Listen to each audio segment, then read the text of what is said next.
VD നേരിട്ട് ഇറങ്ങുന്നു. ഇന്ദിരാഭവൻ ഇനി പൂരപ്പറമ്പാകും. മുഖ്യമന്ത്രി VD സതീശനെ എതിർക്കുന്നവരും അനുകൂലിക്കുന്നവരും പറയുന്ന ഒരു കാര്യമുണ്ട്. അദ്ദേഹം ഒരു ലക്ഷ്യം വെച്ചു കഴിഞ്ഞാൽ ആ ലക്ഷ്യത്തിൽ എത്തിച്ചേരുക തന്നെ ചെയ്യും. മാർഗം അദ്ദേഹത്തിന് ഒരു വിഷയമല്ല. നമുക്ക് മുന്നിലുള്ള ഏറ്റവും വലിയ ഉദാഹരണം അദ്ദേഹം മുഖ്യമന്ത്രി കസേരയിൽ എത്തിയത് തന്നെയാണ്. നമുക്കറിയാമല്ലോ, 3 പേരായിരുന്നു മുഖ്യമന്ത്രി സ്ഥാനത്തേക്ക് മത്സരിക്കാനുണ്ടായിരുന്നത്. Ramesh Chennithala, KC Venugopal, VD Satheesan. ഈ 3 പേരും തമ്മിലുള്ള മത്സരത്തിൽ ആരാകും മുഖ്യമന്ത്രി എന്ന് ഇങ്ങനെ ഓരോരുത്തരും തലപോയിക്കുന്ന കാര്യത്തിൽ, എല്ലാവരും മത്സരിക്കുന്ന കാര്യത്തിൽ അങ്ങനെ നിൽക്കുന്ന ഒരു ഘട്ടത്തിൽ ഇതാ വരുന്നു VD സതീശൻ. വളരെ ശാന്തനായി, യാതൊരു പ്രശ്നവുമില്ല, ഞാൻ തന്നെയാണ് മുഖ്യമന്ത്രി. അതിനു മുൻപായി തന്നെ അദ്ദേഹം മംഗലാപുരത്ത് പോയി അദാനിയുടെ ചെയർമാനെ കണ്ടു. വലിയ എന്തൊക്കെയോ ഡീലെന്നൊക്കെ പറയുന്നു. പക്ഷേ അദ്ദേഹത്തിൻ്റെ മാർഗം പ്രശ്നമല്ല. ലക്ഷ്യമിട്ട് കഴിഞ്ഞാൽ VD സതീശൻ ആ ലക്ഷ്യത്തിൽ എത്തുക തന്നെ ചെയ്യും. അങ്ങനെ അദ്ദേഹം കേരളത്തിൻ്റെ ഭരണം പിടിച്ചു. ഇനി പിടിക്കാൻ പോകുന്നത് പാർട്ടിയെയാണ്.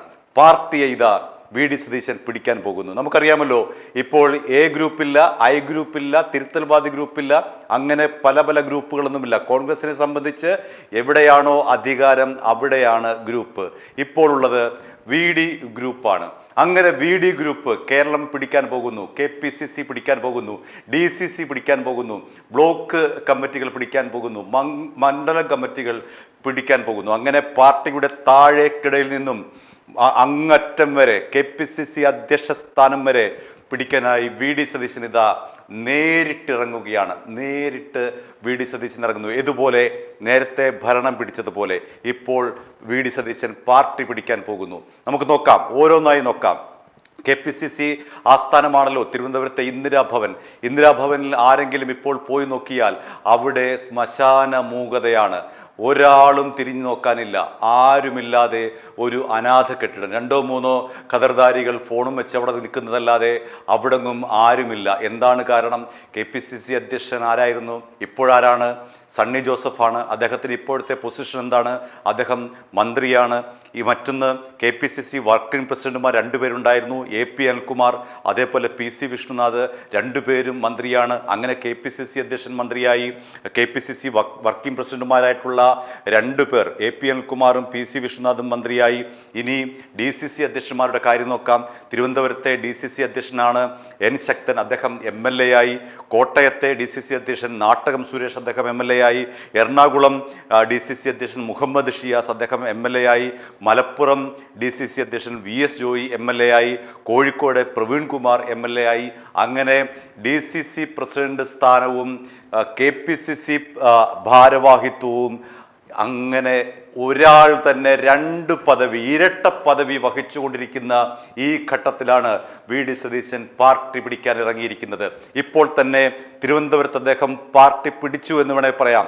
ചെമ്പഴന്തി അനിൽ, അദ്ദേഹത്തിൻ്റെ ഏറ്റവും വിശ്വസ്തനാണ് ചെമ്പഴന്തി അനിലിന് വേണ്ടി ഒപ്പ് ശേഖരണം നടത്തിക്കഴിഞ്ഞു.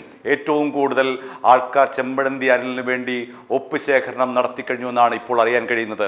അടുത്തത് ഷിയാസാണ്. അദ്ദേഹത്തിൻ്റെ ഏറ്റവും വിശ്വസ്തനായ എറണാകുളത്തെ DCC അധ്യക്ഷൻ, ഇപ്പോഴത്തെ MLA മുഹമ്മദ് ഷിയാസ്, അദ്ദേഹം ഒഴിയുന്ന മുറയ്ക്ക് അവിടേക്ക് ആരെ കൊണ്ടുവരും എന്നുള്ള കാര്യം സതീശൻ തീരുമാനിക്കും. അടുത്ത വിശ്വസ്തനെ സതീശൻ അവിടേക്ക് കണ്ടുവച്ചിരിക്കുന്നു. അത് അദ്ദേഹത്തിനറിയാം. കോട്ടയത്ത് അദ്ദേഹത്തിൻ്റെ വിശ്വസ്തനെത്താൻ പോകുന്നു, കോഴിക്കോട്ടെത്താൻ പോകുന്നു, ആലപ്പുഴയിലെത്താൻ പോകുന്നു, കൊല്ലത്തെത്താൻ പോകുന്നു. അങ്ങനെ പഴയതുപോലെ ഗ്രൂപ്പ് വീതം വെക്കാനുള്ള പരിപാടി VD സതീശനില്ല. പണ്ടൊക്കെയാണെങ്കിൽ IA തിരുത്തൽവാദി എന്നൊക്കെ പറഞ്ഞുകൊണ്ട് ഇങ്ങനെ വീതിച്ചു കൊടുക്കുമല്ലോ. അത്തരം പരിപാടിയൊന്നും നടക്കാൻ പോകുന്നില്ല. VD സതീശൻ തീരുമാനിക്കും, VD സതീശൻ നടപ്പിലാക്കും. അതാണ് ഇപ്പോഴത്തെ കോൺഗ്രസിൻ്റെ അവസ്ഥ. ഇന്ദിരാഭവനിൽ അദ്ദേഹം പൂരപ്പറമ്പാക്കാൻ പോകുന്നു. തൻ്റെ അനുയായികളെ കൊണ്ട് ഇന്ദിരാഭവൻ, ഒഴിഞ്ഞുകിടക്കുന്ന ആരുമില്ലാത്ത ഇന്ദിരാഭവനെ പൂരപ്പറമ്പാക്കാൻ പോവുകയാണ്. ഏതാനും നാൾക്കകം VD സതീശൻ കണ്ടറിയൂ. ആരുമില്ലാതെ അനാഥമായി കിടക്കുന്ന ഇന്ദിരാഭവനെ തൃശ്ശൂർ പൂരപ്പറമ്പാക്കി മാറ്റാൻ കഴിവുള്ള ആളാണ് VD സതീശൻ. അതിനുള്ള ശേഷി അദ്ദേഹത്തിനുണ്ട്, അതിനുള്ള തന്ത്രം അദ്ദേഹത്തിനുണ്ട്, അതിനുള്ള രാഷ്ട്രീയ ബുദ്ധി അദ്ദേഹത്തിനുണ്ട്. അദ്ദേഹത്തിന് ലക്ഷ്യമാണ് പ്രധാനം, മാർഗമല്ല വി ഡി സതീശൻ്റെ മുന്നിൽ പ്രധാനം. എങ്ങനെയാണോ ഭരണം പിടിച്ചത് അതുപോലെ ഭരണം പിടിക്കാൻ പോകുന്നു. KPCC പുനഃസംഘടനയിൽ, DCC പുനഃസംഘടനയിൽ, മണ്ഡലം പുനഃസംഘടനയിൽ, ബ്ലോക്ക് പുനഃസംഘടനയിലൊക്കെ തന്നെ ഇതാ വരുന്നു വി ഡി സതീശൻ അനുകൂലികൾ. രാഹുൽ ഗാന്ധി, ഇന്ന് തീയതി ജൂൺ 28 നാളെ 29 തീയതി രാഹുൽ ഗാന്ധി ഡൽഹിയിലേക്ക് വരികയാണ്. അദ്ദേഹം ഇപ്പോൾ വിദേശത്താണ്. 29 തീയതി ഡൽഹിയിലേക്ക് വരുമ്പോൾ ഈ KPCC പുനഃസംഘടനയെക്കുറിച്ചുള്ള ചർച്ച സജീവമാവും. ഇപ്പോൾ തന്നെ 2 പേർ ഡൽഹിയിൽ എത്തിയിട്ടുണ്ട്. അതിൻ്റെ വിശദാംശങ്ങൾ പറയാം. അതിനു മുൻപായിട്ട് KPCC അധ്യക്ഷനാകാൻ വേണ്ടി ആരൊക്കെയാണ് കടിപിടി കൂടുന്നത്, അവരുടെ പേരൊന്നും നമുക്ക് അറിയണ്ടേ. ഒന്നാമത് രാജ്മോഹൻ ഉണ്ണിത്താൻ, അദ്ദേഹം അവകാശവാദം ഉന്നയിച്ചു കഴിഞ്ഞു. ഷാഫി പറമ്പിൽ, ബെന്നി ബെഹനാൻ, കൊടിക്കുന്ന് സുരേഷ്, അദ്ദേഹം പറയുന്നത് ഞാൻ ദളിതനാണ്, അതുകൊണ്ട് ദളിത് പ്രാതിനിധ്യം വേണമെന്നുള്ള വാദമാണ് കൊടിക്കുന്ന് സുരേഷ് ഉന്നയിക്കുന്നത്. ജോസഫ് വാഴക്കൻ, ആന്റോ ആന്റണി, MK രാഘവൻ, മാത്യു കുഴൽനാടൻ, ഇത്രയും പേരാണ് ഇപ്പോൾ പറഞ്ഞു കേൾക്കുന്നത്. ഇനി പറയാതെ കേൾക്കുന്ന പേരുകൾ വേറെ. ഇതിൽ ആരാണ് വി ഡി സതീശൻ്റെ മനസ്സിലുള്ളത്? ഇനി അപ്രതീക്ഷിതമായി ഒരാളെ വി ഡി സതീശൻ ഒരു മിന്നൽ പിണർ പോലെ ഒരാളെ KPCC അധ്യക്ഷനാകുമോ എന്നുള്ള കാര്യം വി ഡി സതീശന് മാത്രമേ അറിയുകയുള്ളൂ. ഇത്രയും പേർ കളിപിടി കൂടുമ്പോൾ ഒരുപക്ഷെ അദ്ദേഹം ഗ്യാലറിയിൽ നിന്ന് കളി കാണുകയായിരിക്കാം. അതിനൊക്കെ അവസാനമായി ഇവരെയൊക്കെ വെട്ടിയിട്ട് തൻ്റെ മനസ്സിലുള്ള ഒരാളെ KPCC അധ്യക്ഷ സ്ഥാനത്ത് കയറ്റിയിരുത്താൻ ശേഷിയുള്ളയാളാണ് വി ഡി സതീശൻ. അതാണ് വി ഡി സതീശനെ ശത്രുക്കളും മിത്രങ്ങളും ഒരുപോലെ പറയുന്നത്. വി ഡി സതീശന് ലക്ഷ്യമാണ് പ്രധാനം, മാർഗമല്ല. അതുകൊണ്ട് ഈ പറയുന്ന പേരുകളൊന്നും ആകണമെന്നില്ല.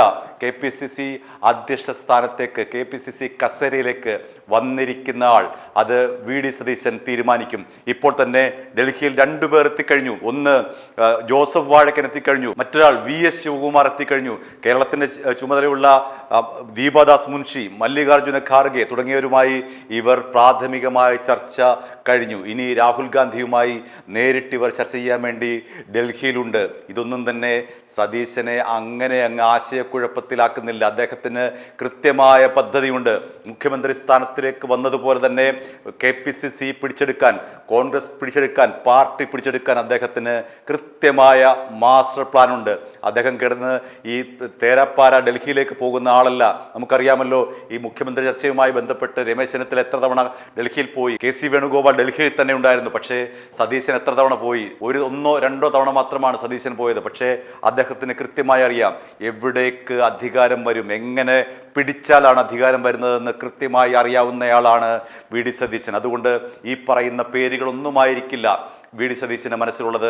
ആരാണോ വി ഡി സതീശൻ്റെ മനസ്സിൽ KPCC അധ്യക്ഷൻ എന്ന് പറയുന്ന ആ സ്ഥാനത്തേക്കുള്ളത്, അയാൾ തന്നെ എത്തിയിരിക്കും എന്നുള്ള കാര്യം കട്ടായമാണ്. കാരണം വി ഡി സതീശൻ്റെ സ്വഭാവം അതാണ്. അതുകൊണ്ട് ഇനി വരുന്ന ഈ പുനഃസംഘടനയിൽ അദ്ദേഹം പാർട്ടി പിടിക്കാൻ പോവുകയാണ്. ഭരണം പിടിച്ചതുപോലെ പാർട്ടി പിടിക്കാൻ പോവുകയാണ് V D Satheesan. i2i News, an eye for truth. i2i News subscribe ചെയ്തിട്ടില്ലാത്തവർ ഇപ്പോൾ തന്നെ സബ്സ്ക്രൈബ് ചെയ്യുക. നോട്ടിഫിക്കേഷൻ ലഭിക്കുവാൻ ബെൽ ബട്ടണും അമർത്തുക.